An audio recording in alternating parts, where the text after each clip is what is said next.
The autumn wind howled against the windows as Sarah Whitman sat alone in her home, nursing a cup of tea. It had been a long week at work, and she was eager to unwind. Life was comfortable for her now, almost too comfortable. She and her husband, Mark, had been married for over a decade, and though the spark that once fueled their relationship had cooled, she believed they were still happy. Their suburban home stood as a testament to their success. A well-manicured lawn, a fancy car in the driveway, and dinner parties with neighbors that painted the picture of a perfect life. But perfect lives, Sarah would soon discover, could crumble with the faintest whisper. As Sarah sipped her tea, she heard the faint rustling of the mail slot. Glancing at the clock, she found it odd. The mail had already been delivered hours ago. Frowning, she rose to her feet and approached the door. A single, unmarked envelope lay on the doormat. No return address. No stamps. Nothing. Curious, she tore it open. Inside was a single sheet of paper, typed in neat, blocky letters. Your husband is having an affair. Don't trust him. Sarah's heart dropped. She blinked, rereading the note over and over. Her mind raced. She sat down heavily, feeling the weight of the letter settle in her lap like a stone. Her first instinct was to laugh it off. It was ridiculous, surely a prank, a mistake. But there was something so cold and impersonal about the message. Someone had gone to the effort of writing it, printing it. Someone had taken care not to leave any clues. Her stomach churned as doubts, long buried, resurfaced. Mark had been working late more often recently, and there had been odd moments, vague explanations, a lingering smell of the unfamiliar perfume. She had brushed them off, not wanting to become the paranoid wife who imagined affairs when there were none. But now, this letter. It was a spark to kindling, igniting fears she didn't want to acknowledge. She had to know. The next few days passed in a haze. Every moment Sarah spent with Mark felt off. She scrutinized his every move, the way he checked his phone, his casual excuses about work, the way his eyes seemed distant when he spoke to her. He hadn't changed his routine, but Sarah saw him through new eyes. She was on edge, waiting for a slip-up, for something to confirm what the letter said. She couldn't confront him, not yet. If she did and the letter was a lie, it would shatter everything for no reason. But if it was true, the thought made her sick. Instead, she turned her attention to finding out who had sent the letter. Her mind churned with possibilities. Who would want to destroy her marriage? A neighbor, a jealous friend, someone from Mark's work. She began to retrace her steps, thinking back to recent interactions. Strange looks, offhand comments. She scanned their social circle, trying to piece together the puzzle. The anonymous letter had been left at their doorstep, which meant someone had been close enough to deliver it. It had to be someone local, someone who knew them well enough to know this secret. Sarah started paying closer attention to her neighbors. She would glance at them when they passed her house, watching for any hint of malice or guilt. At the grocery store, during PTA meetings, at church, everyone was a potential suspect. Every interaction felt tinged with suspicion. Meanwhile, Mark remained blissfully unaware of her growing obsession. He continued with his routine, oblivious to the tension building in their home. A week later, just as Sarah's paranoia reached a boiling point, another letter arrived. It came the same way as the first, through the mail slot, late at night. This time, the message was more chilling. He's been seeing her for months. They're laughing behind your back. Sarah's hands trembled as she read the note. Whoever this was, they were watching. They knew. The casual cruelty of the words made her skin crawl. She felt a strange mixture of anger and fear bubble up inside her. Who was this person?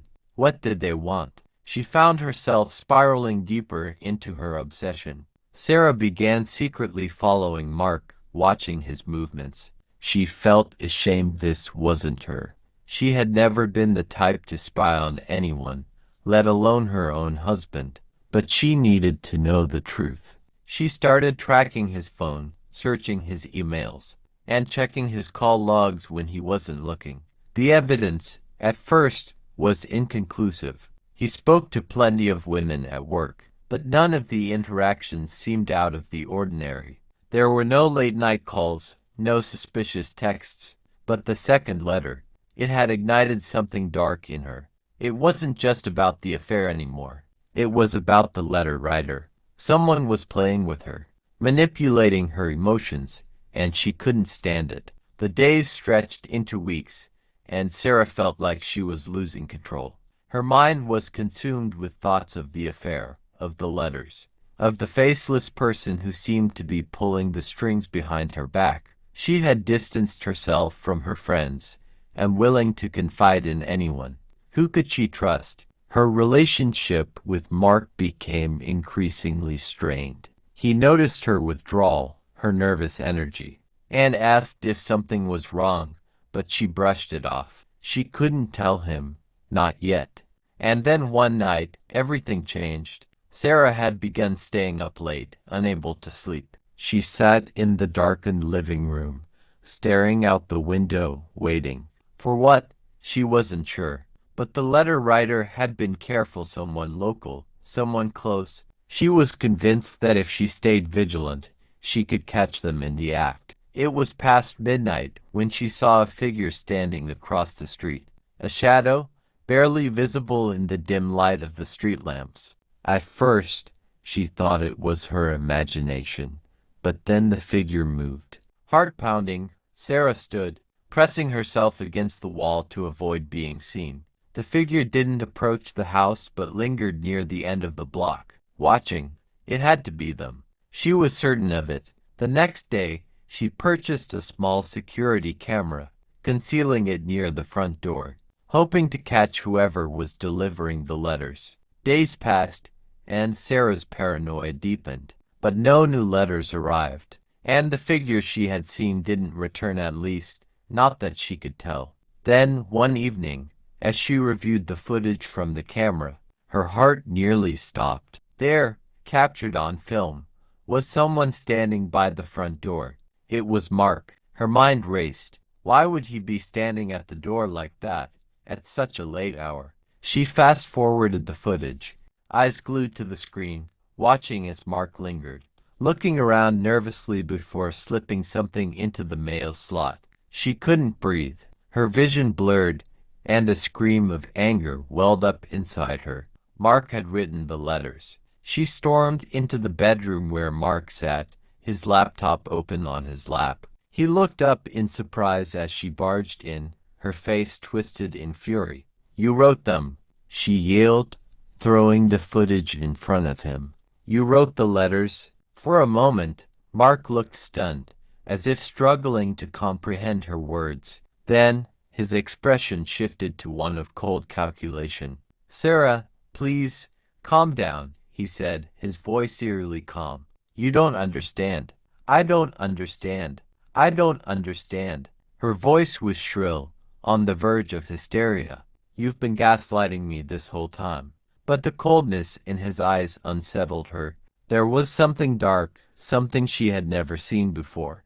And then, as she took a step back, a realization hit her. The letters weren't just about an affair. They were part of something much worse. "You've been planning this all along, haven't you?" she whispered, her voice trembling. Mark didn't deny it. He simply smiled, the kind of smile that sent a chill down Sarah's spine. In that moment, everything clicked into place. The late nights, the distant gaze, the strange behavior. It wasn't about an affair. It was about control. Mark had written the letters to destabilize her, to make her paranoid, to drive her mad. But why? Mark stood slowly, walking toward her, his movements deliberate and menacing. "You've always been too trusting, Sarah," he said softly. "Too easy to manipulate. I needed you to break down, to make it look like you were the unstable one." Sarah's heart raced as she backed away, her mind scrambling for an escape. "What are you talking about? Why are you doing this?" Mark's eyes gleamed with malice. Because I'm done, Sarah. I'm done with this life, this marriage, and you. You're just in the way. The realization hit her like a freight train. He wasn't just trying to break her spirit. He was trying to destroy her completely. He wanted her out of the picture permanently. You're planning to kill me, she whispered, the words barely escaping her lips. Mark's smile widened. Not directly, of course. But if everyone believes you've gone mad, driven to the edge by some phantom affair, some anonymous stalker, well, things have a way of working themselves out. Sarah's blood ran cold. He had been setting her up all